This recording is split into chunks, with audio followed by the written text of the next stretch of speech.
L'impact d'une culture forte fait que, naturellement, elle est porteuse de ta croissance immédiatement. Quelles sont les routines de management, du coup, que tu as mis en place justement aussi pour, j'imagine, pour soutenir tout ça ?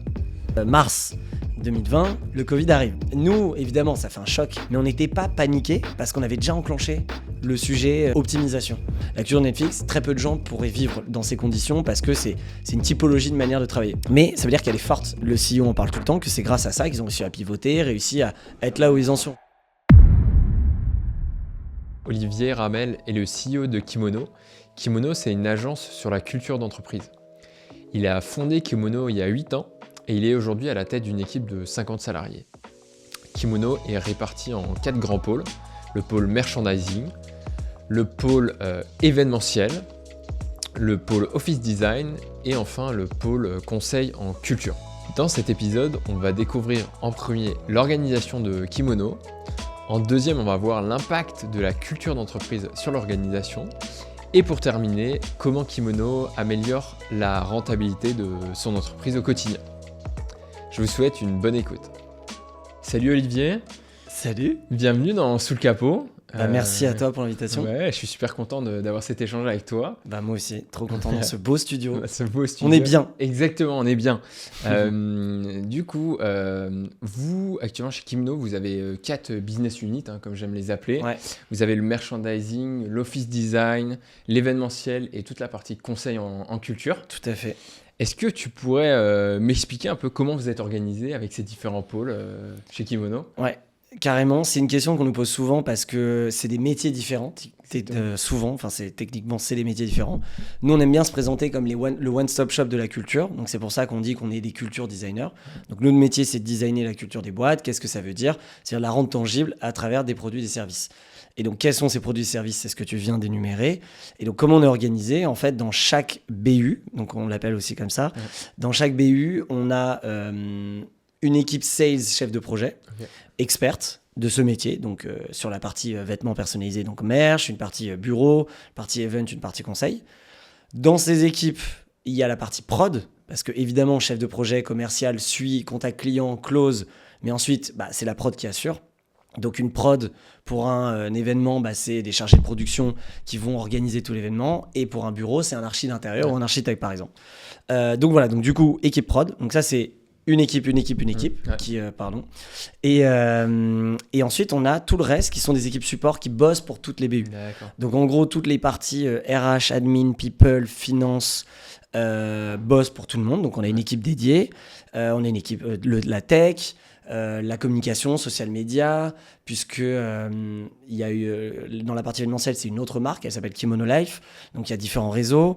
Donc voilà, donc il y a équipe support et équipe focus, et tout ça est assez bien connecté, les BU sont connectés, on essaie de créer un maximum de liens entre elles et pas de silos. On ne silote pas, même s'ils ont des process différents en fonction des métiers, parce que la beauté de notre modèle aussi, c'est pour ça qu'on dit qu'on est culture designer, c'est que quelqu'un qui fait un événement a besoin de faire du merchandising, demain on lui refera ses bureaux, donc il y a un cross-sell naturel qui se fait, et du coup c'est génial parce que du coup les clients vont un peu partout et avec toutes les équipes. Donc, et du coup, comment tu gères ça avec notamment la partie sales ? Parce que je disais que j'ai oublié la partie sales. Et en fait, on a un pôle qui s'appelle revenu. Et donc, lui, il bosse pour tout le monde. D'accord, donc, le pôle revenu, il fait l'acquisition, qualification, il gère l'outbound, l'inbound de chaque client, lead, etc. Et lui dispatch avec le sales chef de projet expert. Donc du coup, en général, pour faire on va dire l'intro, soit en fonction des deals, soit c'est un mail, soit c'est juste un contact, soit un call. Et donc la team revenu est présent pour tout le monde. Donc eux, en gros, leur objectif, c'est de générer du CA à la boîte et donc d'amener les meilleurs deals les plus qualifiés dans chaque BU et de les gérer quand c'est les très gros avec eux, tu vois. Ok, ouais. Super. C'est ça qui manquait, et c'est la plus importante. Et du coup, comment tu gères ça du coup sur l'aspect plutôt managérial ? Du coup, parce que du coup, à la fois, tu peux être drivé par, je sais pas, ton chef de pôle. Enfin, j'imagine. Il y a c'est vrai qu'il y a un manager de chaque pôle, un head en gros. Donc un head de pôle. Donc t'as, tu vois, nous on a 8-9 personnes. Je vais le faire tomber ce truc.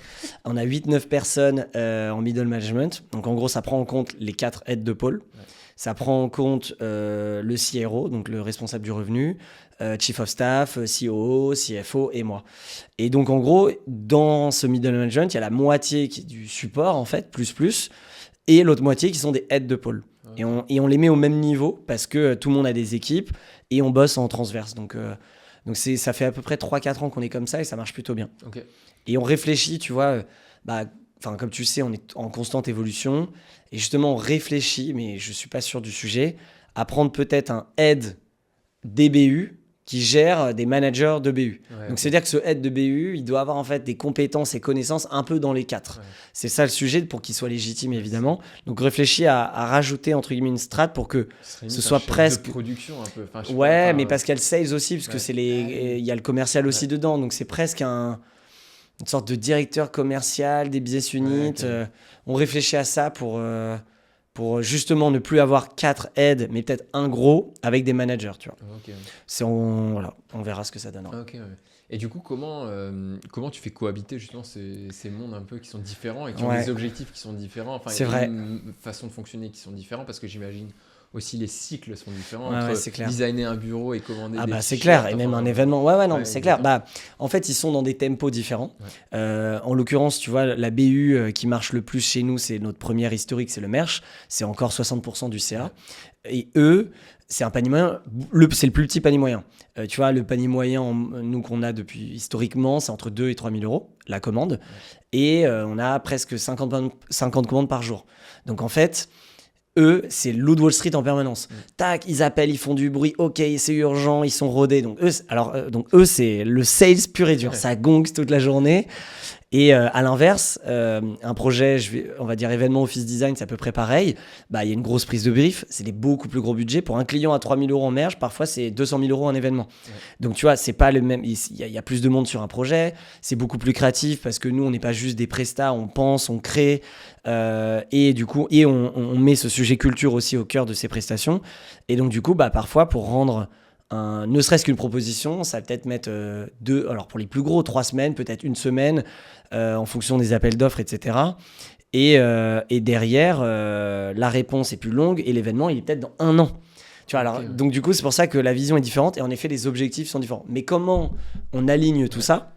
Et c'est évidemment notre sujet, et on est notre premier ambassadeur.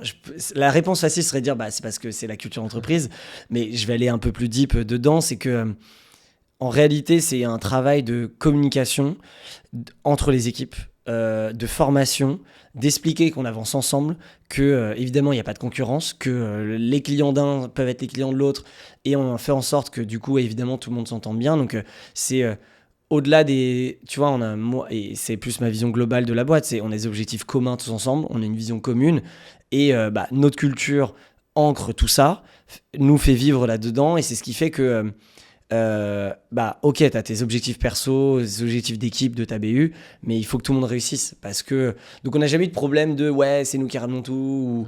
Non, on bosse ensemble parce que chacun fait des trucs différents et il y a une communication c'est la communication interne qui fait que ça fonctionne très bien. Tu vois, nos team people RH et avec notre chief of staff fait le lien avec tout ça en permanence. Donc quand il y a des projets communs, on a une personne du coup people qui opère ces projets et qui fait que tout est plus smooth et que ça dépend pas de l'un ou de l'autre. Okay. Donc c'est un travail de coordination RH people et un travail de communication globale avec les équipes. Ok, super intéressant. Et du coup, quelles sont les routines de management du coup que tu as mis en place justement aussi pour j'imagine pour soutenir tout ça?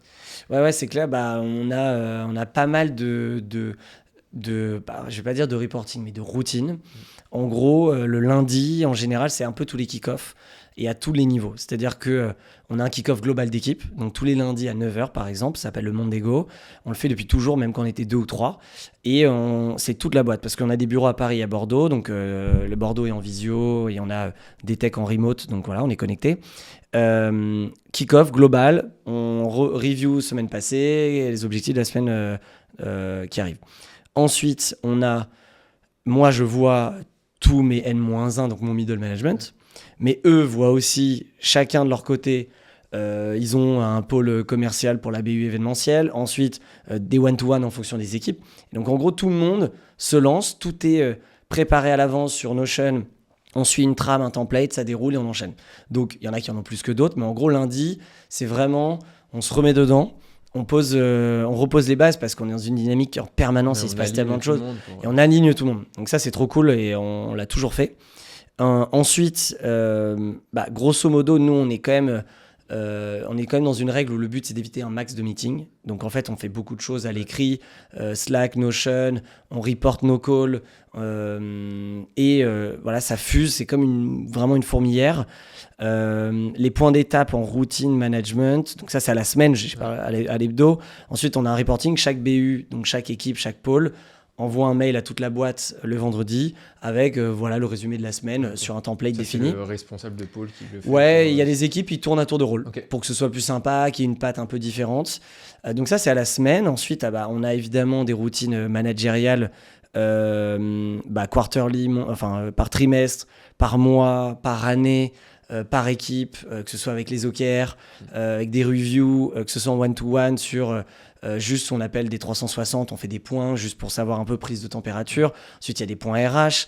On a un questionnaire, on a pas mal de questionnaires, tout ça c'est tous les 2 mois je crois, sur questionnaire pas qualitatif, mais juste comment... tu te sens dans la boîte. Voilà, on a une sorte de 20 questions qui donnent une température globale, pas pro-perso, mais je veux dire, parfois c'est lié au travail, parfois c'est plus toi, individuellement, comment tu te sens, etc. Ta charge de travail, ton stress, est-ce que tu as des idées ? C'est aussi ce moment-là où on donne la parole.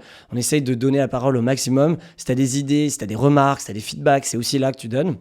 Nous, on centralise, on présente, derrière, c'est anonyme d'ailleurs.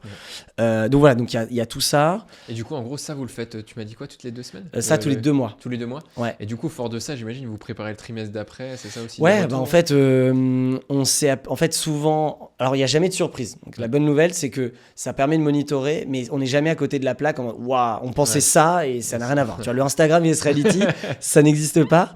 Mais en tout cas, là, pour ce qu'on a fait, donc, on essaye de justement adapter, ajuster, on écoute et j'en ai pas parlé aussi, mais on a un team lead meeting, donc c'est tout le middle management, tous les heads en gros, on se réunit tous les mois. Okay. Et donc on fait un gros point review finance, review objectif, review projet, remarques, on parle de personnes en particulier, c'est des sujets, voilà, on est en full transparence, safe place tous ensemble. Donc ça, c'est un moment hyper important. Donc ça, c'est une fois par mois ? Ça, c'est une fois par mois. Après, on va dire, moi j'ai un board avec des investisseurs tous les 2 mois. Ouais. Ensuite, avec mon CEO, CFO et Chief of Staff à 3, on est, entre guillemets, on pilote le middle management. Donc nous aussi, on a nos points tous les 3. Ouais. Ça vous fait de manière hebdo ? Hebdo, tous les lundis. Tous les lundis, ça fait partie parmi les kick-offs. Et du coup, voilà, donc en fait, tout ça mis bout à bout, en fait, on sait qu'on a un plan à l'année de tous les points de contact collectifs, individuels, journaliers, hebdo, monthly, etc., qui fait qu'en fait, le truc est hyper bien organisé. Donc ça veut dire que toi... Et temporisé, quoi. À l'année, tu as tes objectifs, j'imagine que tu as validé avec tes invests, etc. Ouais, alors on n'a pas à le valider aux invests, c'est plus on se fait un BP. Quels sont nos objs ? On fait bosser les équipes commerciales dessus pour voir un peu si on pense la même chose. Et après, on s'aligne, on définit les objectifs, on présente à tout le monde. Ok, let's go, ça part. Ça, c'est pour l'année. Et après, en fonction de ça, tu vas dérouler aussi tes OKR que tu vas définir tous les trimestres. Exactement. En fonction de ça, déroule des OKR qui sont par trimestre.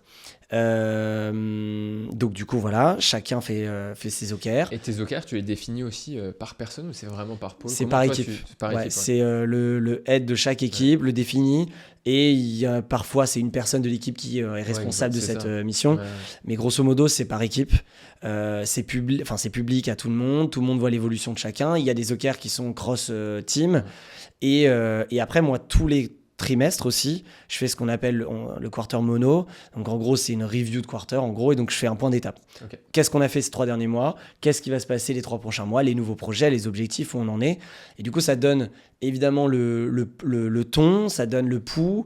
Et ça, c'est un moment hyper apprécié en équipe parce que moi, je m'éclate à faire ces présentations qui durent en quarter, elles durent 1h30, 2 heures, où vraiment c'est un vrai bilan qu'on fait. Donc, on fait plein de bilans en fait dans l'année.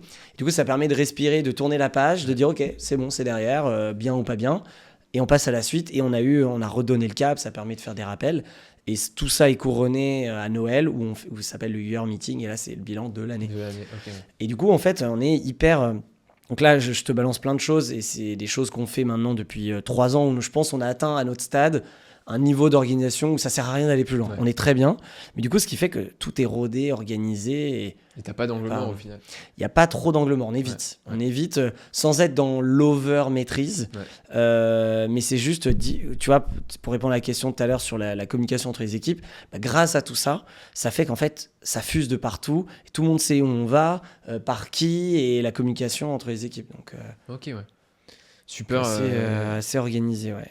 Ouais, super, super intéressant. Et puis j'imagine aussi, du coup, les équipes, comme tu dis, de différents services, avec ça, ils sont aussi au courant Et c'est ça, exactement. de ce qui se passe dans les autres. Et du coup, ça montre aussi, ça te raccroche à la vision aussi. Parce que Complètement. parfois, tu es dans ton travail. Mais et c'est tu clair. fais- La vision, valeur de la boîte. Et tu vois, le monde d'ego, le lundi, ça permet aussi de highlight des sujets d'équipe. Le vendredi, il y a ce river. Donc en fait, il y a le court terme, le moyen terme, long terme, qui est toujours un peu autour de nous et ce qui permet de jamais se perdre. Tu vois. Et voilà, après, évidemment, c'est un cadre.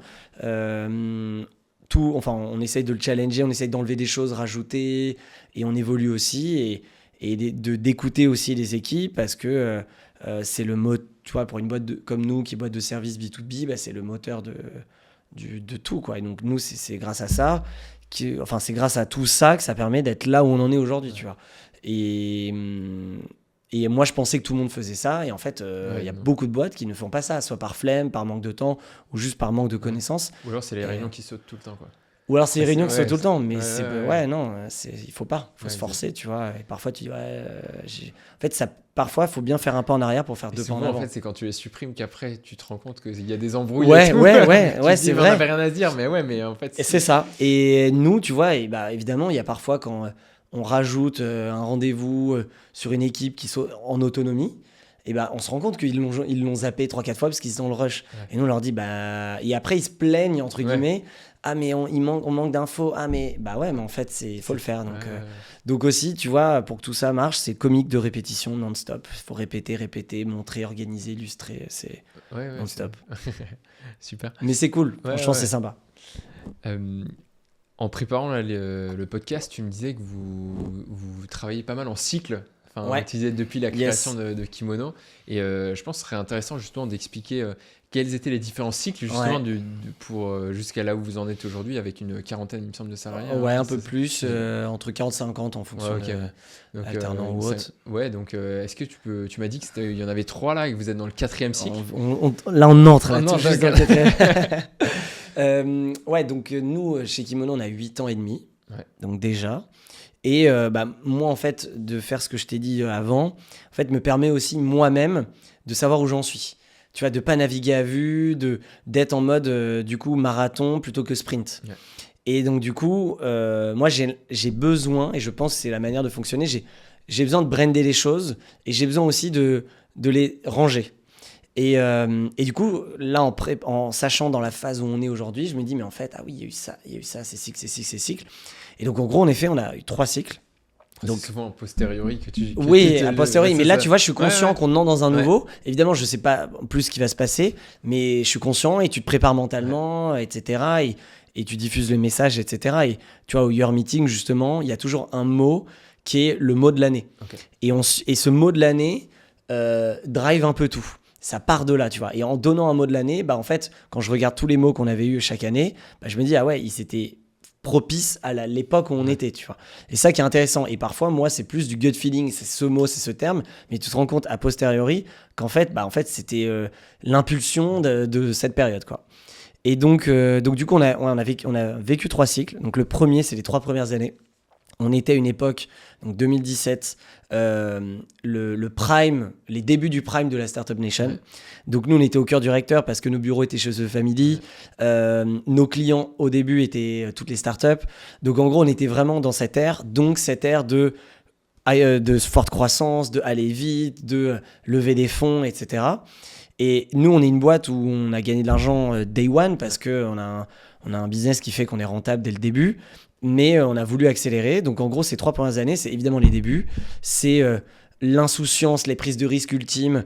Tu sais pas combien tu vas faire le mois prochain, mais tu recrutes 3 personnes et on verra. Et en fait, ça a créé une énergie de dingue.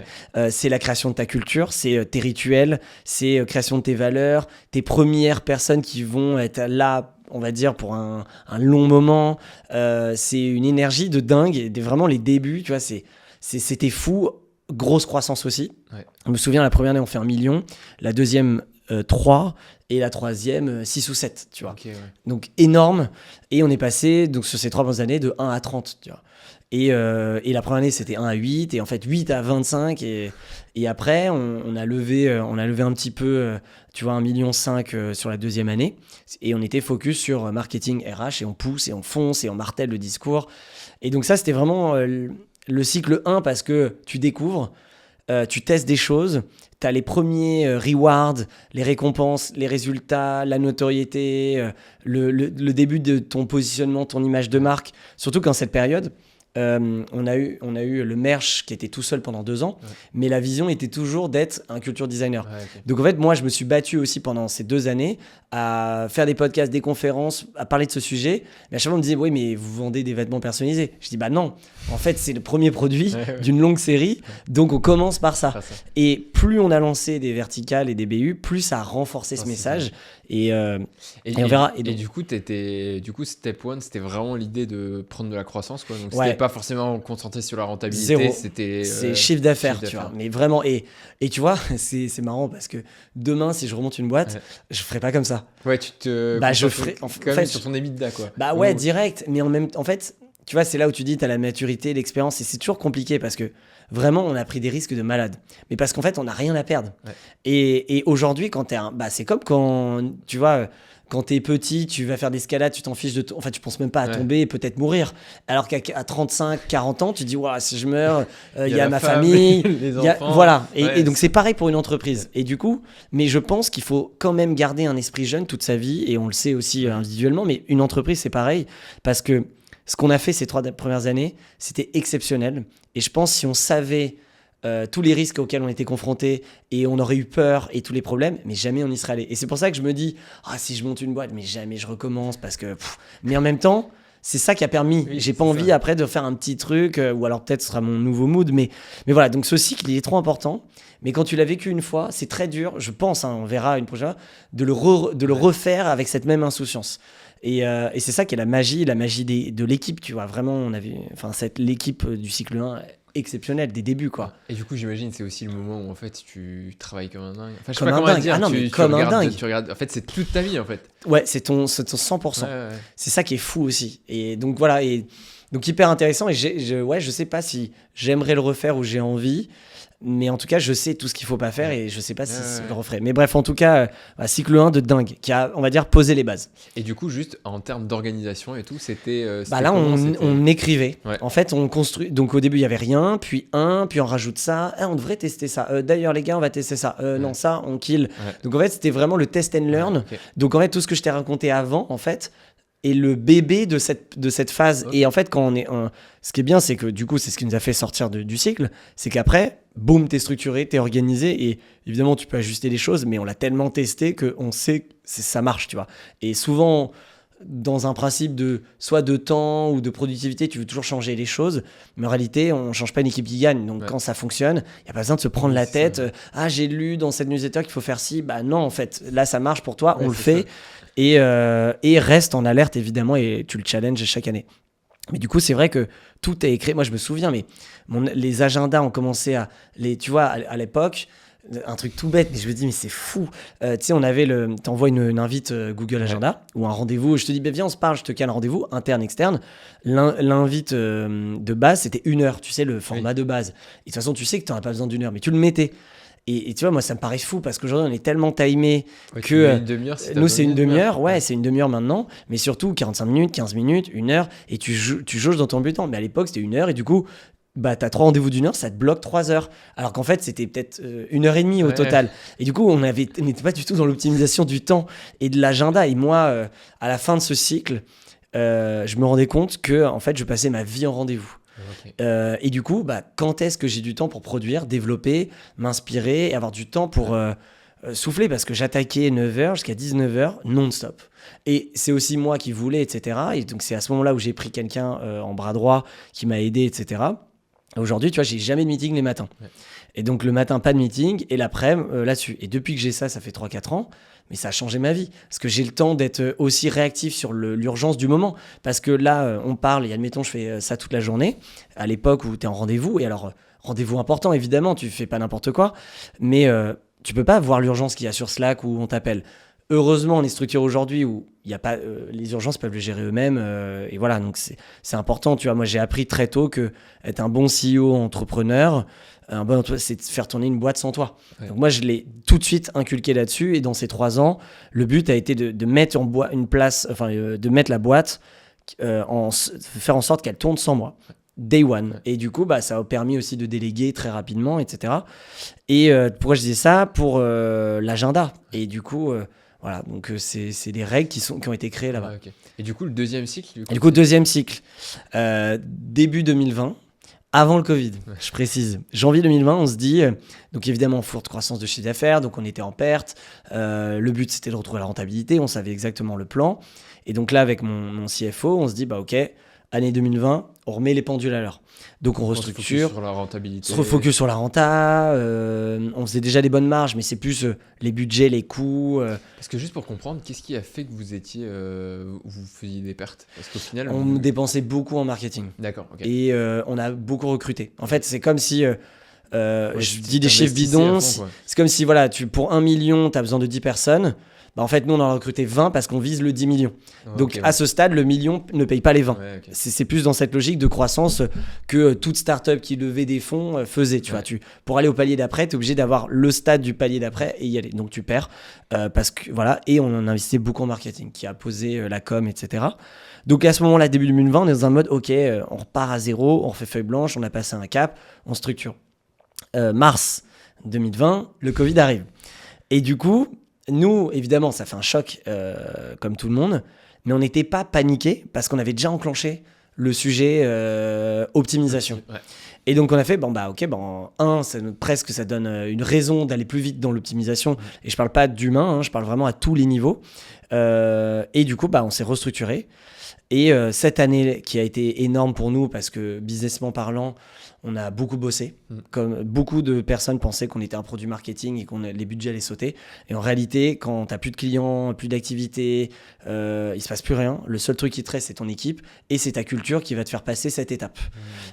Et donc, les boîtes, évidemment, l'ont compris et ils ont dit il faut qu'on investisse dans nos équipes, nos cultures. Et du coup, le merch a explosé à ce moment-là. On livrait chez les gens, chaque employé, en fait, en une sorte de dropshipping. On faisait aussi beaucoup. On a sorti le premier masque personnalisé en coton bio. Made in France à ce moment-là où on travaillait avec l'État, donc du coup on en a vendu évidemment beaucoup.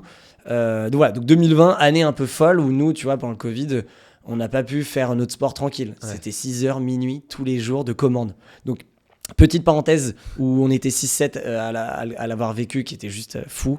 On a vécu des trucs de dingue à ce moment-là. Mais 2020 a été l'année où on re-switch dans tout ça, en prenant en plus la gifle du Covid.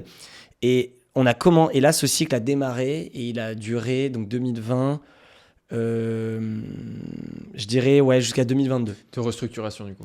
Ouais, le restructuration. En fait, c'est pas, comment dire ? J'ai envie de dire, c'est pas que restructuration, parce qu'en fait, elle arrive aussi dans le cycle 3. C'est plus, à un moment, c'est stade de maturité. On restructure, on optimise, on retrouve la renta. Et juste quand tu dis restructurer, c'est quoi ? C'est au niveau des équipes ? C'est au niveau des équipes. Est-ce qu'on est trop ou pas ? Ouais. Est-ce qu'il y a des jobs dont il n'a plus d'intérêt ? Donc il y a équipe, il y a projet. Comment on priorise nos projets, il y a la stratégie, il y a les coûts, comment on optimise tous les coûts jusque... Ça veut dire qu'en fait, les dépenses marketing, vous les avez diminuées ? Ouais, grave, mais ça veut pas dire que c'était pas bien, c'est qu'à ce moment-là, en fait, on pouvait capitaliser sur ce qu'on avait investi. Et on en paye encore les résultats aujourd'hui, tu vois. Et donc, du coup, voilà, c'était vraiment cette phase-là, avec une équipe qui, pour le coup, était intermédiaire, je l'appelle, parce que il y en a pas mal qui partaient du cycle 1, dans la suite logique, dans ceux-ci qui du coup sont partis parce que ça faisait 3, 4 ans, 5 ans. D'autres évidemment qui sont encore là, et plein de nouveaux qui sont arrivés. Et à ce moment-là, on a mal recruté. Donc on a fait là c'est là où on a eu nos plus gros challenges RH. Okay. Et là vraiment, les mauvais recrutements qu'on a vécu dans cette période, qu'on pensait être bien évidemment, nous ont un peu flingué, pas la culture, mais ça nous a mis des bâtons dans les roues, mais grave. Et ralenti, enfin créer des pertes de temps inutiles. Et du coup, pour s'en détacher et recréer l'équipe, ça a mis bien 2 ans. Ok, ouais. Et du coup, c'est ce qui nous amène du coup... Parce que juste, enfin, si tu veux pas en parler, on en Non, parle non, pas. t'inquiète. Mais c'est plus sur la partie, c'est quoi les erreurs du coup que vous avez fait C'est juste qu'on n'a pas choisi les bonnes personnes. Ok. Un recrutement trop rapide, process pas assez Ouais, sélectif, je pense ou- qu'à ce moment-là aussi, on était aussi encore en croissance. Ouais. Je pense qu'on a recruté trop rapidement, Ok. qu'on faisait encore Tu vois, aujourd'hui, nos process de recrutement, il y a 5 étapes, ils sont carrés, solides. En fait, Ouais. là, aujourd'hui, on fait plus d'erreurs. Ouais. Ça, c'est ouf, et c'est ce qui a permis de faire le cycle 3, dont je vais t'en parler. Mais là, je sais pas... Ouais, c'est en fait erreur de jeunesse. Ouais, enfin, je sais pas comment dire, trop c'est vite, trop vite. où on s'est fait... où en fait, c'est facile, on nous a mis de la poudre aux yeux et on s'est fait avoir, tu vois. Ouais, ouais. Et à Aujourd'hui, la fin on de faisait la pas de call période de et référence, tu vois, à l'époque. Ok. Ou à la fin de la période d'essai, tu te dis ouais, je le sens pas, mais allez, on va quand même tester. Exactement. Ouais. Ou alors en fait, il y a ça et ça qui va pas, mais bon, ça va le faire. Ouais. Et en réalité, tu changes pas les gens. Donc en fait, nous, dès qu'il y a un doute, il y a pas de doute et on identifie les red flags direct. Donc là, on est devenu beaucoup plus drastique où en fait, on arrête très très vite la période d'essai. Mais on laisse plus. En fait, voilà, là, on laissait traîner des choses. On a laissé traîner des comportements, des attitudes, des compétences pas adéquates. Du coup, ce qui a fait qu'elle a été un peu bousculée à cette période. Ouais. Mais ça n'a pas empêché que c'était pas tout noir. Parce qu'en fait, à ce moment-là, on avait quand même une super dynamique. On faisait beaucoup de choses en équipe, super culture. On investissait beaucoup, on mettait en place plein de rituels. Donc, en réalité, le groupe, il était bon, mais ça nous a ralenti. Et on était dans cette logique de ça a fait partie des sujets de structuration. Et du coup, entre-temps, on lance nos nouvelles BU, le conseil, l'événementiel. Et là, on entre donc fin 2022, début 2023, dans le 3e cycle. Et là, en fait, on a une extrême croissance Ok. à tous les niveaux, avec notamment la partie événementielle qui a explosé. Mais day one, donc du coup, en fait, ça a porté, l'équipe est passée de 1 à 9 en vraiment très rapide. Et du coup, on a été porté par ce que je te disais avant. Ça y est, maintenant, aux yeux de tout le monde, donc on avait un nouveau site, on avait un second souffle de branding, d'OP de com, on était hyper actifs, on a vraiment remis la com en dépensant moins qu'avant, mais plus intelligemment, en top prio, et ce qui a fait que les gens nous voyaient vraiment. C'est la première fois où moi on m'a dit « Ah putain, mais vous êtes des culture designers ». Et du coup, on a passé un cap de c'est fini Kimono, ils font du merch pour start-up. Ouais. C'est culture designer B2B et on accompagne les boîtes dans leur culture. Et on devient, ce qu'on espère arriver un jour, le publiciste de la culture. Ouais. Ou le Havas de la culture, peu importe.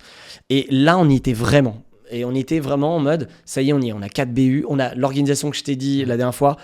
Tous les cycles 1 et 2 ont permis d'en arriver là. C'est parfait. Et donc maintenant, on se concentre, on se met en place, on continue nos sujets et ça déroule avec du coup l'équipe qu'on a aujourd'hui, en fait, qui est dingue. Et en fait, on a la meilleure équipe qu'on a jamais eue. Okay. Heureusement, parce qu'on apprend évidemment. Il y a celle des débuts, la fougue, etc. Celle avec un peu du début, un peu de nouveau et un mix bizarre. Et à ce moment-là, début 2023, une équipe de dingue qui était en fait beaucoup de nouveaux. Les anciens qui sont là depuis toujours. Et des nouveaux. Et ça a matché direct. Okay. Ce qui font que du coup, ces nouveaux, ils sont là depuis maintenant 3 ans, 2, 3, bientôt 4 pour certains. Et du coup, maintenant, c'est eux, entre guillemets, le socle. En plus de, je te dis, la core team qui est là depuis le début. On a 5 personnes qui sont là depuis 7 ans, tu vois. Okay. Et du coup, ça a matché, donc ça nous a porté. Et donc du coup, on a évidemment retrouvé la rentabilité, on pilotait ça très bien. Donc en fait, on était comme un grand groupe hyper efficace. Avec maintenant, il n'y a plus qu'à, la vision est claire, et il n'y a plus qu'à chercher des nouveaux clients, faire émerger des nouveaux business, etc.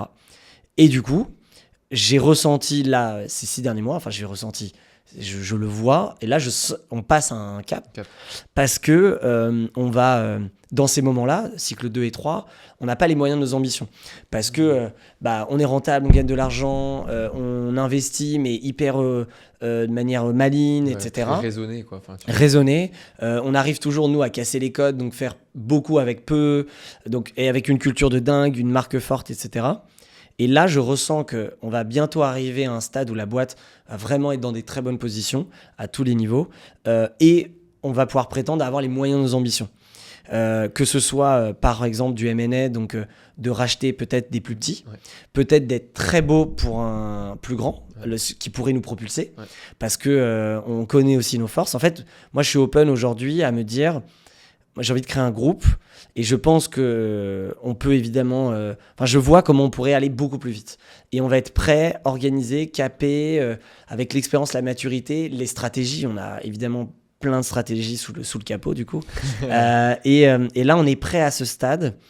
Et chaque nouvelle personne qui va arriver va vivre potentiellement. Donc, le cycle 4 n'a pas démarré, je dirais, je pense, c'est début 2026, je pense. Mais on va vivre peut-être, et c'est ce que je veux alimenter, le cycle 1 en fait. Ouais. Et c'est peut-être ça, mais avec l'apprentissage d'avant. Ouais. Et du coup, revivre tout ça. Et donc, du coup, trop chaud. Et je me dis, tous ces efforts, parce que là, évidemment, c'est beau quand c'est raconté comme ça, mais c'était dur, c'était physique, c'était intense. C'était solide quoi, mais là on a un stade où maintenant en fait on peut plus mourir. Et la boîte elle est résiliente, elle est efficace, on est solide, donc maintenant comment on va au-dessus, donc on a plein d'idées, plein de stratégies et c'est tout ça, et donc ce sera le cycle 4 et on verra, je te dirai ce qu'il en est, combien de temps il durera et qui va être porté par plein de nouveautés. Du coup en gros c'est maintenant en fait j'ai l'impression qu'il y a tout qui est en place là. Maintenant il faut appuyer sur l'accélérateur. Exactement, et c'est exactement ça, là on a mis en place et maintenant c'est accélération. Donc accélération, notamment par croissance externe. Croissance externe, par nos stratégies internes, exactement, et de la croissance saine, évidemment. Parce que le but, c'est pas de retrouver dans un schéma, on crame, on perd et on rebelote. Non, c'est de rester justement sur ce niveau. Mais en fait, ce qu'on ressent, c'est qu'à un moment, quand ce niveau est déjà important, en fait, tu capitalises dessus et après, c'est parti. Quoi. Et après, tu reviens plus en arrière, sauf crise majeure et on n'est jamais à l'abri, tu vois, un autre Covid ou autre crise, on verra. Mais pour l'instant, tu vois... On est dans une crise depuis 2-3 ans, on va dire la France économiquement et même le monde, tout est dur, on entend parler, tu vois, les budgets, enfin beaucoup d'entreprises meurent, moi je sais que toutes mes, tu vois, moi c'est pas ce qui me rassure, c'est un peu méchant, mais en fait toutes les boîtes avec qui j'ai commencé à l'époque de ma génération, les 90% elles sont dead. Et moi, je me dis, nous, on est toujours là. Alors oui, c'était dur, mais je me dis, putain, on l'a fait. Et mes potes entrepreneurs qui, du coup, ont fait d'autres projets et des superbes aventures depuis, etc., me disent, putain, vous, en fait, votre force, c'est que, en fait, vous êtes toujours là. Vous avez keep in the game et vous êtes toujours là et on continue. Et donc, c'est le meilleur moyen, d'un moment, aller revivre un boom où, en fait, dans cette logique, en fait, tout d'un coup, tu deviens gros et t'atteins des caps géniaux, quoi. Super intéressant. Donc on y croit fort. Trop hâte de suivre ça. Toi, en tant qu'expert justement de la culture d'entreprise, comme tu as dit, vous êtes culture designer. Yes. Est-ce que tu pourrais peut-être déjà nous expliquer c'est quoi l'impact majeur d'une culture d'entreprise pour son entreprise? En gros, tu vois, je trouve ce sujet culture, même tu vois dans ta question. En fait, souvent, la culture, c'est un projet à côté. Sa stratégie c'est un truc à rajouter, quoi. Voilà, c'est un truc à rajouter. Et d'ailleurs, c'est pour ça que personne ne le fait. Enfin, peu de gens la travaillent parce que c'est un truc en plus et on n'a pas le temps. Et en réalité, la culture, c'est ta colonne vertébrale de ta boîte. Donc en fait, elle est là. Tu penses que tu n'en as pas, mais tout le monde en a une. Il faut juste le voir d'une jauge de 0 à 100. Et il n'y a pas de bonne ou de mauvaise culture, c'est plus à quel niveau elle est forte. Ou en tout cas, exprimée et travaillée. Sur une jauge de 0 à 10, 0 à 100, peu importe les échelles. Et en gros, c'est ta colonne vertébrale. Et c'est ce qui va faire que tout le reste va suivre, va être cohérent, va être fort, etc. Et l'impact du coup d'une culture forte fait que naturellement, et ça c'est plus que naturellement, parce que nous on le voit avec nos clients, on le voit au quotidien, et nous on est notre premier client aussi. Donc moi là, avec tous ces cycles, je l'ai travaillé, ma culture, je l'ai exprimée, je sais ce qui marche pas, et ce qu'il faut. Elle est porteuse de ta croissance immédiatement.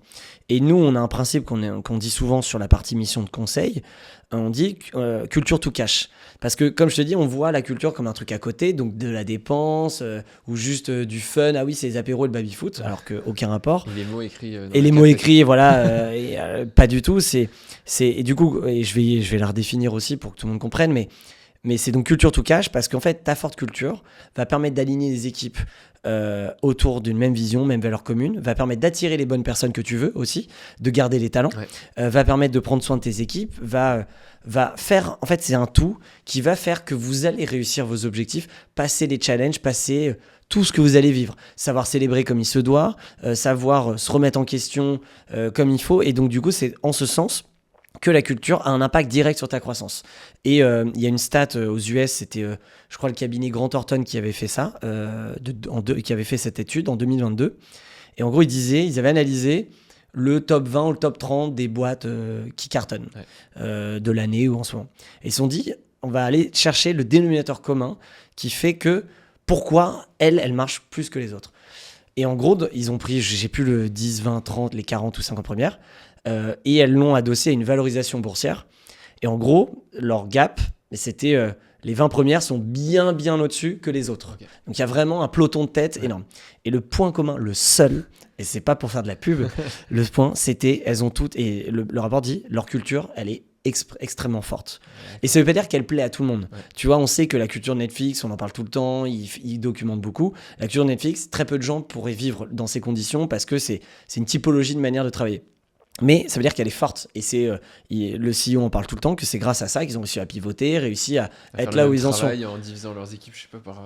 Oui, il y a un sujet là-dessus. Et en gros, c'est la culture forte. Et donc, du coup, la culture forte a un impact. Et du coup, qu'est-ce que la culture ? C'est ce que tout le monde se demande toujours.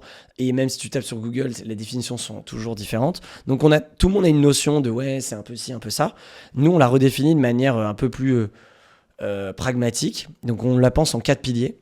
Les 4 piliers, donc imagine un immeuble, une maison, peu importe, c'est les fondations. Donc en fait, et mini parenthèse dans cette définition, on pense toujours, quel est le bon moment pour la bosser, à quel niveau de croissance.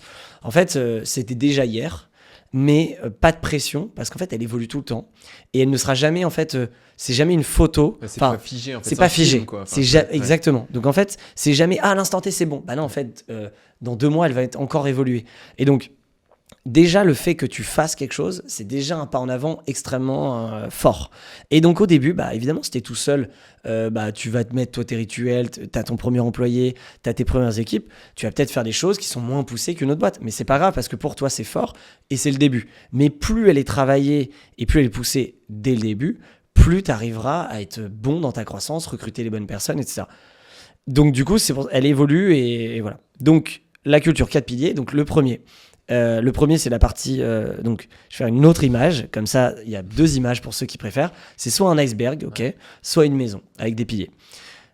Le premier pilier, c'est simple, c'est un pilier. Et dans l'iceberg, c'est la partie la plus immergée, celle qu'on ne voit jamais. C'est ce qu'on appelle la raison d'être. Donc, c'est le purpose. C'est le pourquoi de ta boîte. Et pas juste marketing.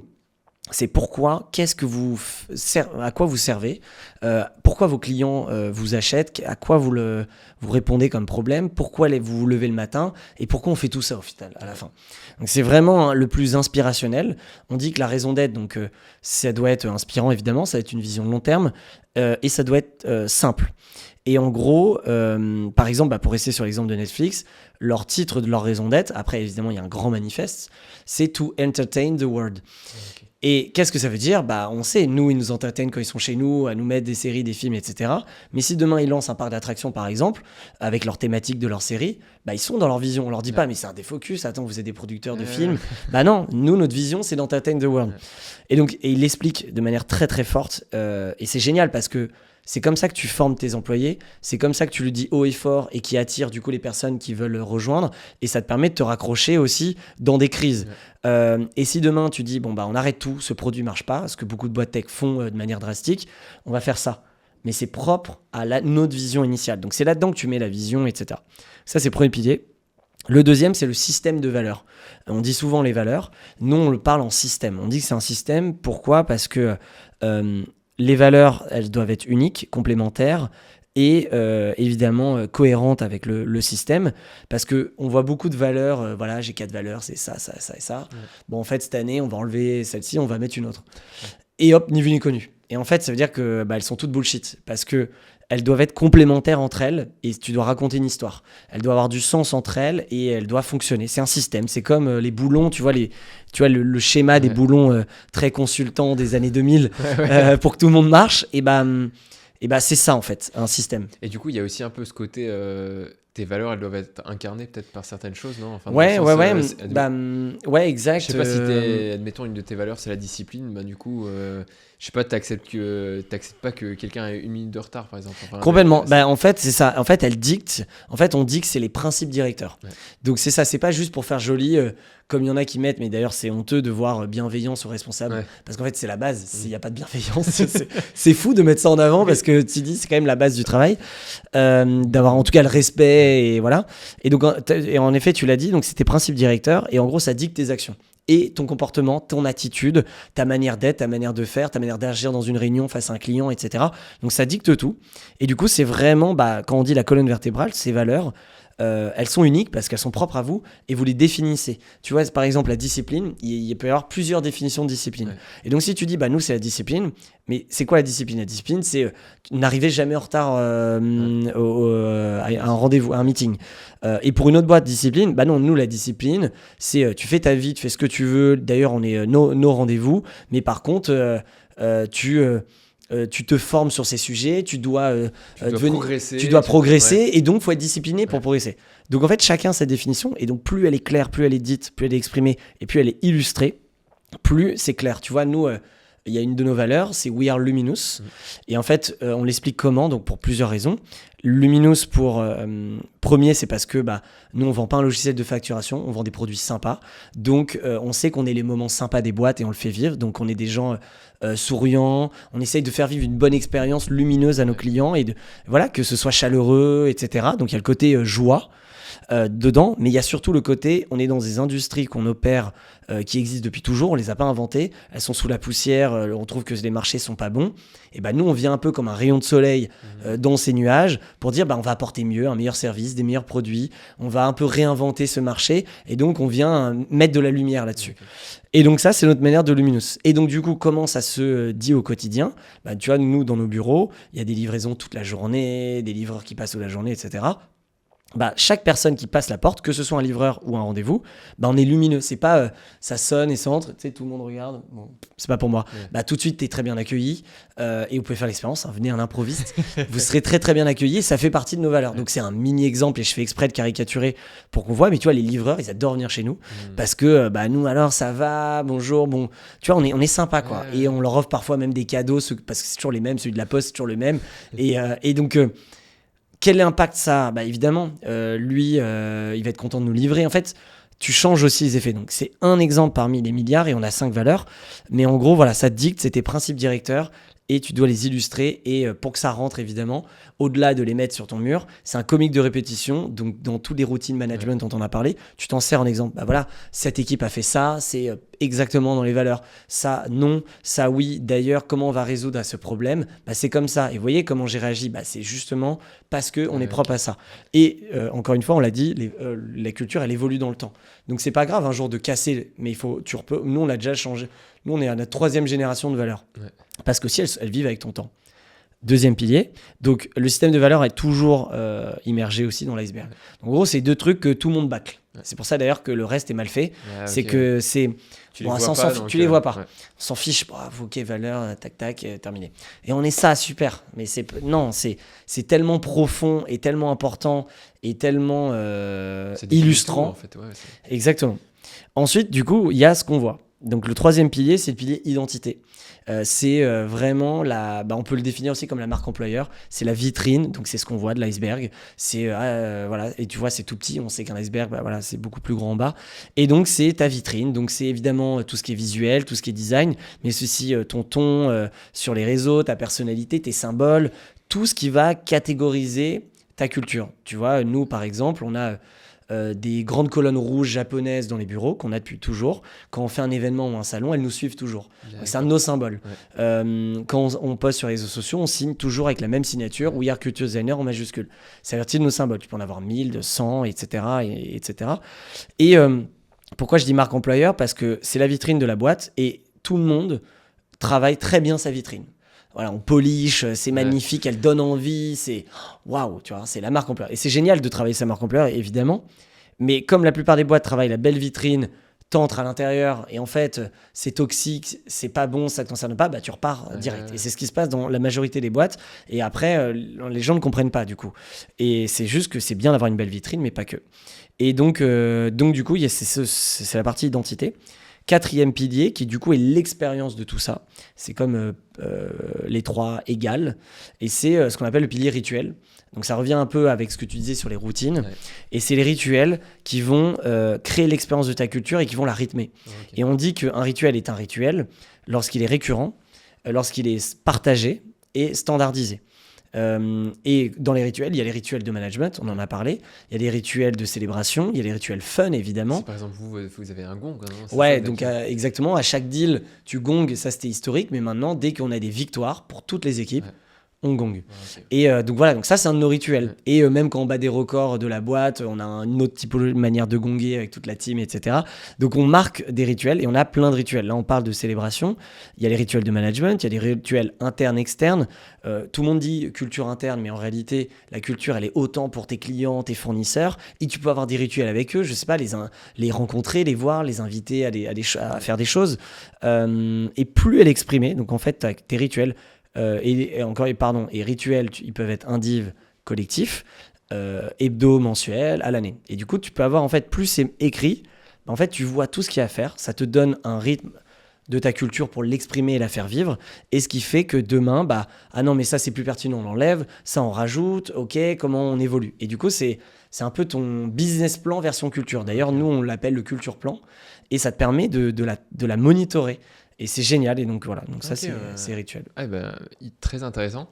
Toi, du coup, est-ce que tu as vu justement des entreprises que tu as accompagnées, justement, où en fait le fait d'intégrer la culture d'entreprise, ça a eu un impact justement sur la productivité, sur la rentabilité de l'entreprise. Enfin, est-ce qu'il y a peut-être des études aussi qui sont sorties dans ce sens-là? Clairement, nous on le voit. En fait, encore une fois, nous on n'a pas la baguette magique, on a juste la bonne recette. Mais encore faut-il bien la faire. Tu vois, tu peux avoir la recette des ingrédients, et si tu fais n'importe quoi, j'ai la recette, mais j'ai fait n'importe quoi à la fin. Et il y a la pâte après du cuisinier, évidemment. Et donc, nous, on a la recette qu'on délivre à tout le monde en fonction de nos besoins. Évidemment, le besoin de merchandising n'est pas le même quand on fait une mission de conseil sur 6 mois. Donc, on n'a pas le même niveau de relation, en tout cas d'impact culturel sur la boîte. Mais si on mélange tout ça, nous, ce qu'on voit, c'est qu'évidemment, les recettes, elles fonctionnent. Les événements, le sentiment d'appartenance à travers les objets, les vêtements, c'est pas juste pour faire joli. Si c'est bien traité, c'est vraiment quelque chose de fort, que ce soit ce welcome pack des nouveaux, les cadeaux, c'est aussi un moyen de représenter, de faire de la pub, quand tes équipes le mettent, tous les jours quand tu mets quelque chose, t'as une histoire avec chaque produit, ça te rappelle. Et du coup, voilà, ça peut te rappeler des choses. Donc, ça a un impact, un événement évidemment, la mission de conseil encore plus, et les bureaux, n'en parlons pas. C'est vraiment, il y avait une étude pendant le Covid qui disait que le fait de passer, de ne plus passer le bureau tous les matins. Je parle pas des boîtes agiles, digitales.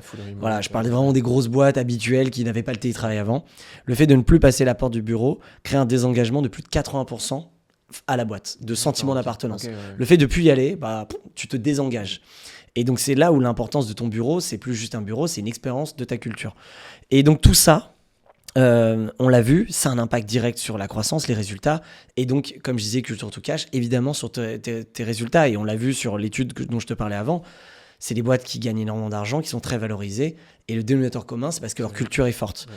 Et donc, oui, en fait, je pense qu'il n'y a plus besoin de se questionner sur « mais du coup, c'est quoi l'importance et est-ce que ça marche ?» En fait, c'est oui à 100%. Ouais.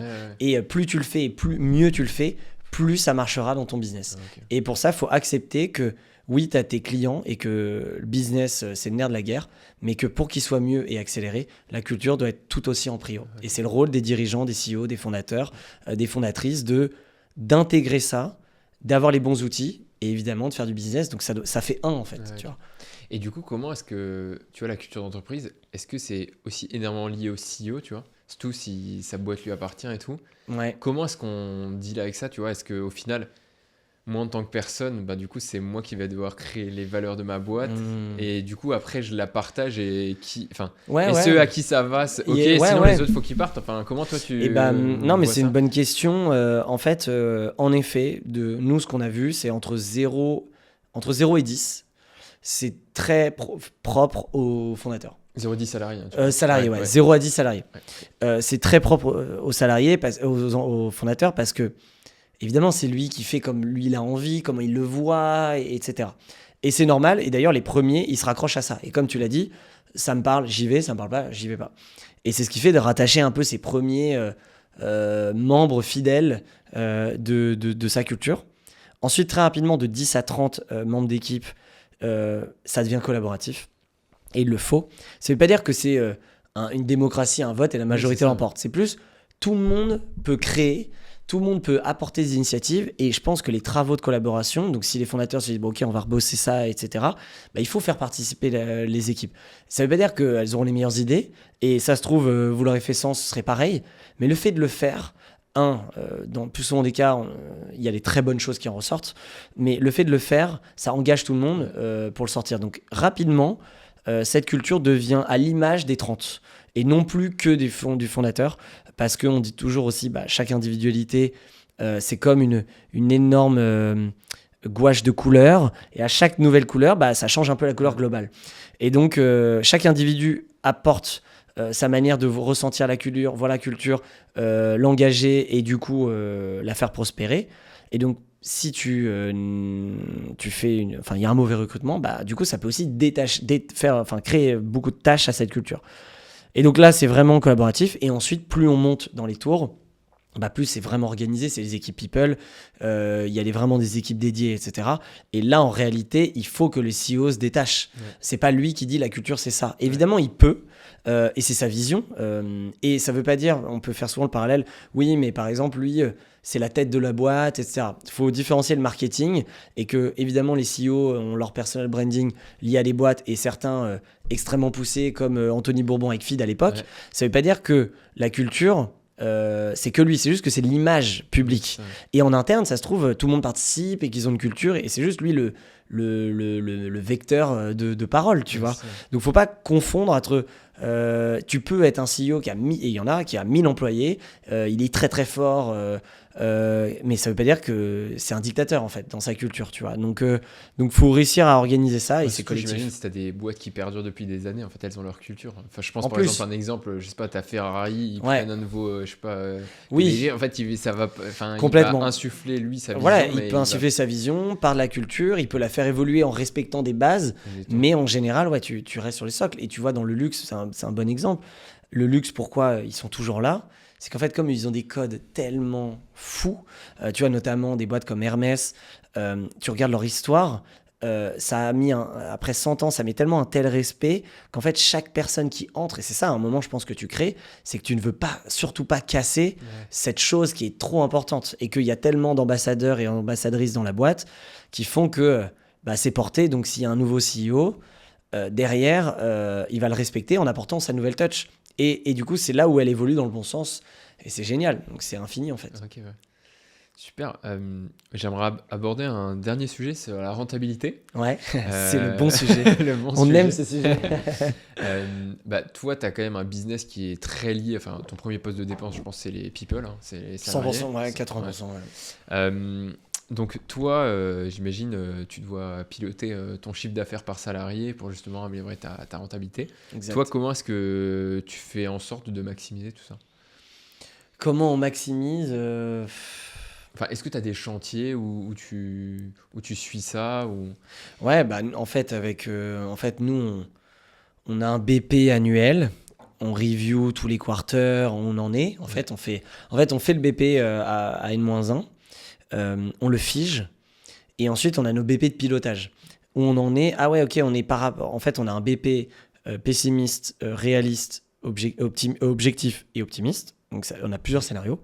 Et ensuite, il y a le réalisé. Ouais. Comment il navigue là-dedans. Et du coup, on note tout et on fait des pictures au trimestre en disant voilà, là on en est là, etc. Et du coup, pour réussir nos objectifs et notre rentabilité, etc. Chaque fois, on fait vraiment des revues budgétaires en disant, OK, il y avait ça qui est prévu, est-ce qu'on le prévoit toujours? Au final, on n'a pas dépensé ça. Et en fait, on passe tout au radar, au centime près à tous les niveaux. Même le petit logiciel qu'on a pris, qui en fait coûte 20 € par mois, mais il est plus utilisé. Ouais. Voilà, on a cette analyse donc, en permanence. Et du coup, en faisant ça, comment on l'optimise? Évidemment, il y a le côté, on va dire... frontal dans le sens où c'est comment on améliore notre marge, comment on va chercher les plus gros clients. Donc il y a cette analyse commerciale en permanence de ok, le bon marché, la bonne cible, comment on achète mieux, comment nos coûts de production sont encore meilleurs. Donc c'est ce qui fait que ça augmente notre rentabilité. Et ensuite il y a vers le bas, donc le back, front back, où c'est en interne. Est-ce que aujourd'hui, la structure de coût, elle est fonctionnelle? Est-ce qu'aujourd'hui, notre bureau, on paye trop cher pour ce qu'on est? Donc, est-ce qu'on doit... voilà, est-ce que même notre fournisseur de café ou de ménage, comment tu prends tous les postes en fait. Ouais. Et du coup, nous, on a vraiment structuré et on a la chance d'avoir un super CFO qui est parmi les premiers employés ou qui contrôle ça en permanence avec une équipe qu'il a, avec des contrôleurs de gestion. En fait, c'est comme si on fait des bilans comptables tous les mois. On sait où on en est et on pense en résultats en permanence. Okay. En plus de la trésorerie, évidemment. Mais voilà, donc l'idée, c'est d'optimiser ça en permanence et d'analyser, tu vois. Et toi, et du coup, si on va plus sur la partie opérationnelle, du coup, comment tu gères la charge de travail de tes équipes? Parce que du coup, c'est...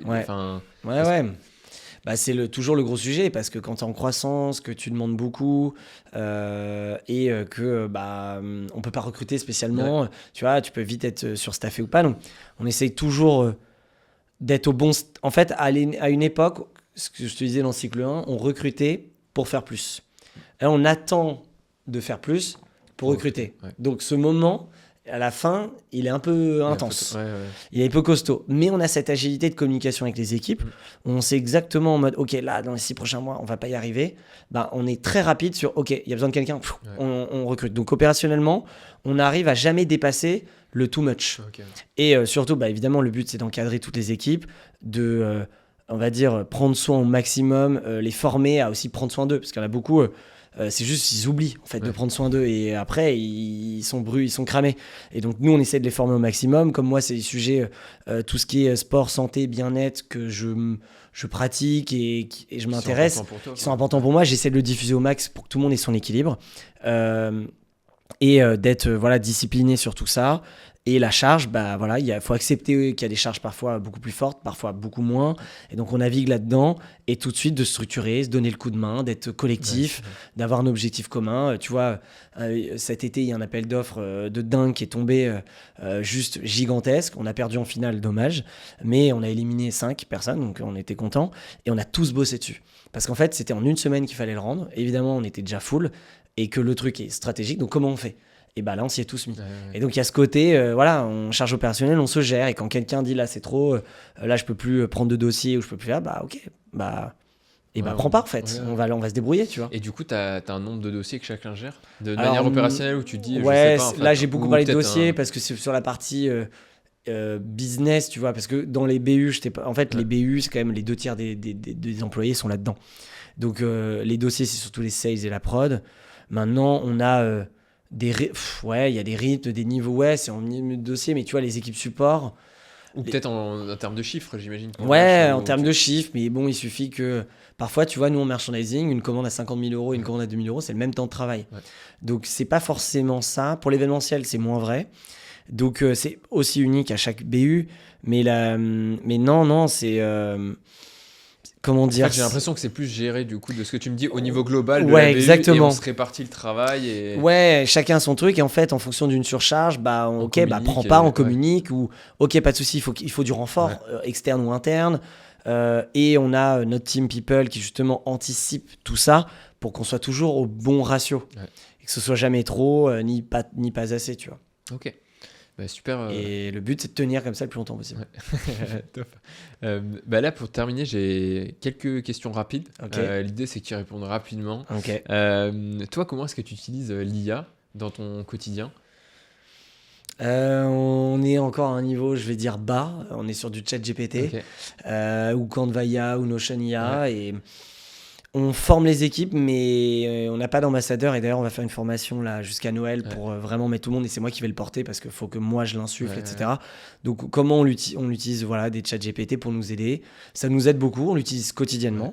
Et pourquoi, par exemple, tu aides pour de la rédaction, pour de l'analyse, de la revue, de la rédaction, de la rapidité, de l'efficacité. Tu vois, tout le monde après, c'est que des usages différents. Mais par exemple, sur... c'est là, tout ça. Okay. Sur les choses encore un peu simples, on va pas dans les trucs très techniques, mais ça nous aide. Ça nous aide, on brainstorm, on challenge, ça devient un sparring partner un peu de tout le monde et assistant. On a créé des GPT sur chaque sujet pour chaque personne. Donc on est quand même au final un peu... ça va, on a bien poussé le truc quand même. Mais voilà, et là le but c'est vraiment de l'amener 10 fois plus pour nos livrables externes comme nous l'interne. Ok. Et j'y crois énormément, et surtout une boîte comme nous. Donc là, on a rencontré des gens qui vont nous aider et on va y aller à fond. Donc j'espère que dans 6-12 mois, on sera plus dans ce stade. Trop bien. C'est quoi la pire erreur de management que tu as faite? La pire erreur de management. Moi, comme je suis quelqu'un d'optimiste tout le temps, je vois que le bien. Donc en fait, un problème ou une erreur, je vois, ah bah heureusement, c'est Oui, positif. j'ai appris de ça. J'ai appris, donc c'est très dur pour moi d'exprimer une erreur officielle. Il y en a eu plein, évidemment. La pire erreur de management, franchement, c'est dur comme question. On essaye tellement de faire bien les choses qu'on minimise les erreurs. En fait, il y a eu plein d'erreurs. Non, mais une erreur sinon, qui t'a marqué ou qui t'a fait grandir, justement. Bah en réalité, j'ai un peu dit tout à l'heure, c'est que en fait à l'époque on faisait pas de call de référence pour recruter. Enfin non, là tu m'as dit c'est management, mais bon ça va avec. Ouais, c'est... ouais. Et en fait on a eu des surprises de dingue après chez nous. Et en fait ça c'est une erreur de malade de pas avoir fait ça. Aujourd'hui on le fait plus et on s'est évité plein d'autres sujets d'ailleurs parce qu'on a appelé et ils nous ont dit ah non mais juste de toi à moi, no go. Alors que nous, quand on est en phase de call de référence, c'était en finale, c'est à la toute fin. C'était presque validé en fait. Ouais. Et du coup, ça nous a permis d'éviter. Après, chacun a son interprétation et c'est un peu comme la justice, quoi. Il y a deux paroles. Mais voilà, ça nous a fait faire des grosses erreurs et ça nous en a évité beaucoup, je pense. Donc voilà, non, pire erreur de management, je saurais pas te dire comme Non, ça. mais c'est très bon apprentissage déjà. Ouais, bah ça, apprentissage de malade. Un livre ou un contenu que tu conseilles? Ouais, qu'est-ce que en contenu, il y a un livre qui m'avait marqué de dingue, je le recommande à tout le monde, je l'ai plus en tête. Alors moi en contenu, et en fait moi je m'inspire un peu je suis très curieux.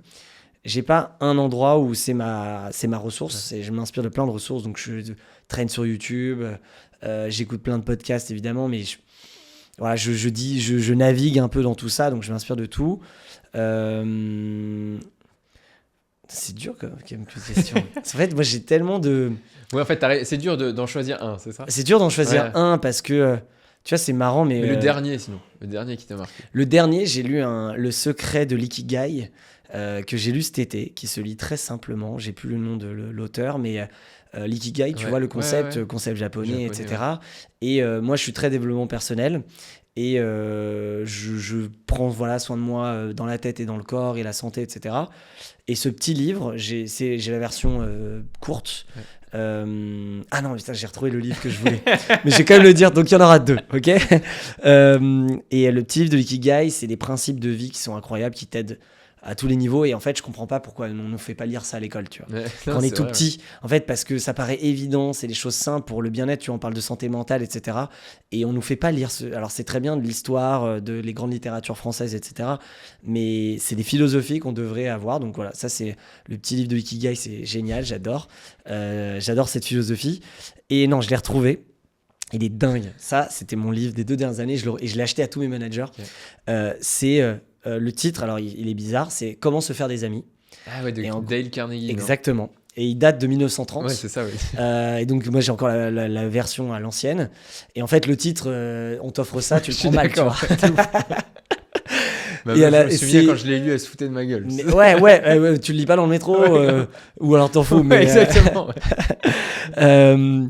Et en fait, c'est une masterclass de principes business, commerciaux, de vie, de stratégie, de humain en fait, sociaux, comment tu gères tout ça. Et c'est la base du réseau. On dit toujours c'est le réseau qui fait le business. Bah, en fait, c'est dingue. Donc, il y a des choses que tu sais, il y a des trucs, tu dis, c'est vrai que c'est une méthode en fait. Ouais. Et moi, j'ai adoré. Il se lit trop bien, tu prends des notes. Et vraiment génial. Donc ça, c'est un livre où, évidemment, quand tu vois le titre, bah, en fait, tu peux que te le faire offrir parce que jamais tu vas te l'acheter par ego en disant non mais attends, ça va. J'ai pas de pote. Donc voilà un peu les deux recos. Mais moi, en fait, pour répondre à la deuxième question du contenu, moi vraiment, je me nourris de tout et de rien en fait. Ouais. Et ce que je recommande à tout le monde, c'est de laisser les blancs, laisser les temps. En fait, faut pas toujours être tu vois, cet été, ce que j'ai fait, comme je voulais vraiment couper sur ce mois d'août, je me suis dit pas de podcast. J'avais pas envie de réflexion business. Ouais. J'avais envie, par contre, d'une autre réflexion. C'est justement laisser le blanc, le vide naturel. Et donc, tu vois, tu te poses et tu réfléchis. C'est comme ça que tu as tes idées. Le sport, c'est en faisant pas ce que tu fais que tu as les meilleures idées et les meilleurs recos pour ce que tu fais. Je suis d'accord. Mais je pense que ça rejoint un peu le côté, on cherche toujours à productiviser le temps, tu vois. On Et va ouais. courir, on écoute un podcast. Sauf qu'après, en fait, tu te dis, mais en fait, Exactement. mon cerveau, il est jamais à l'arrêt, quoi. Exactement. Et, du coup, t'es cramé, quoi. Et moi, je l'ai été pendant un moment d'optimiser. À un moment, je me suis dit, mais en fait, c'est moi, c'est pareil, débile parce ça- que les meilleures idées, elles venaient quand tu les avais pas prévues. Ouais. Donc, comment, par contre, ce que tu peux optimiser, c'est ces temps-là. Maintenant que tu sais que c'est ces temps qui fonctionnent, tu vois, par exemple, dans le train, c'est Il y a du prouvé lâcher que. prise de ouf, en fait. Lâcher prise de malade, tu vois, dans le train, c'est prouvé que le fait d'être en mouvement. Pourquoi on bosse tous très bien dans le train? On Ouais, adore. j'adore. Tout le monde. Mais tu sais que c'est scientifique. C'est parce qu'en fait, le fait de ton cerveau en mouvement, il est beaucoup plus épuré, il réfléchit mieux et tout va plus vite. Et on parlait souvent des réunions en marchant. Ouais. Et ben en fait, c'est prouvé que ton cerveau, il oxygène plus, Ouais, donc tu es c'est plus vrai. efficace. Et donc voilà, donc il y a plein de trucs comme ça. Donc maintenant que tu sais ça, bah, moi je me force à le créer un maximum et à me perdre un peu. Et du coup à m'inspirer. Et évidemment, aussi aller chercher du contenu. Tu vois, si tu es un entrepreneur dans le business, évidemment, tu vas écouter que les podcasts business. Mais c'est une erreur parce qu'en fait, pareil, pour te nourrir, te ressourcer, c'est de sortir un peu de ta zone, non pas de confort, mais d'univers. Et moi, j'aime bien me perdre. Tu vois, je suis très YouTube consommateur. Ouais. Et je me perds dans des trucs parfois. Et je trouve qu'il y a tellement de contenu de dingue en ce moment sur des histoires et plus business. Et en fait, tout ça, mis bout à bout, comme une IA, Ouais, ça te- t'en résumes et ça te stimule. Donc voilà, donc moi je me perds dans mon feed YouTube, Ouais. j'essaie de lire un max et je m'intéresse à plein de choses, quoi. Et pareil sur Insta, tu regardes. Enfin voilà, t'es en. Ouais. Moi, c'est pour ça que c'est difficile pour moi de te dire c'est une Ouais, sorte de mécanique permanente. Génial. Quelle est la boîte dont tu aimerais voir le fonctionnement? Je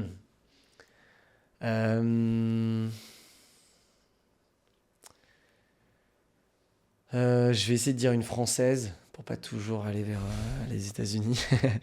Non, une boîte française où j'aimerais vraiment comprendre le fonctionnement. C'est des boîtes, tu vois, qui sortent de nulle part et qui... Tu vois, par exemple, nous on touche un peu à la mode, mais il y a des boîtes comme ça qui explosent, qui cartonnent, qui deviennent les boîtes monde les plus connues. Et donc là, j'en ai une en l'occurrence, tu vois, Jacquemus par exemple. J'adorais comprendre parce qu'ils ont explosé. Leur CA est juste incroyable. Je crois qu'ils sont pas une énorme équipe. Mais j'adorais savoir, est-ce qu'il y a un fantasme de dire c'est le bordel encore, mais c'est juste ils sont trop bons, c'est des génies, ou en fait c'est des machines de guerre. Dès le début, en fait, ils avaient un Et plan. dès le début, donc évidemment, c'est de la mode, donc il y a de la créa, il y a de l'artistique, et derrière, le fondateur, évidemment, il y a beaucoup de choses dans ce type de boîte. Mais tu vois, moi, c'est une marque où chaque fois, je me dis, j'aimerais bien comprendre leur fonctionnement. Ouais. Donc tu vois, Jacquemus, j'aimerais bien. On va essayer de les inviter sur le podcast. Grave, ça serait bien. Non, mais c'est clair. Et tu vois, et je trouve par contre, tu vois, les boîtes tech, les startups, en fait, leur fonctionnement, on le connaît parce que, évidemment, il y a beaucoup de communication là-dessus. Tu vois, Alan, qui est une super boîte qui promeut évidemment sa culture de dingue, avec qui on bosse beaucoup. En fait, on le connaît, donc je connais leur fonctionnement et ils le disent très, très bien. Mais ouais, non, Jacquemus, j'aimerais bien, ce serait cool. Ouais. En fait, moi, cette question, je verrais plus les marques qui me font kiffer. Parce que souvent, la marque, il y a ce fantasme de c'est la marque forte B2C, consumer. Et j'ai envie de savoir comment ils s'organisent. Tu vois. Okay. Que le B2B, bon, ça m'intéresse moins. Sur cette question, en tout cas. Super intéressant. Merci pour cette interview. Merci à toi. Pris le temps. C'est très cool. Où est-ce qu'on peut te suivre? LinkedIn, Instagram. Deux réseaux où je suis le plus actif. Super. On va mettre les liens dans les descriptions. Trop cool. Merci. Merci à toi, c'était très sympa. Très cool, merci. À bientôt. Ciao. Ciao, bye. Si vous êtes resté jusqu'à maintenant, c'est que l'épisode vous a plu. Donc n'hésitez pas à donner une note 5 étoiles sur votre plateforme de podcast préférée ou de liker la vidéo. Et n'oubliez pas de vous abonner. Pour suivre l'actu du podcast et les coulisses, vous pouvez suivre la page Instagram de Sous le Capot ou me suivre sur LinkedIn. À très vite.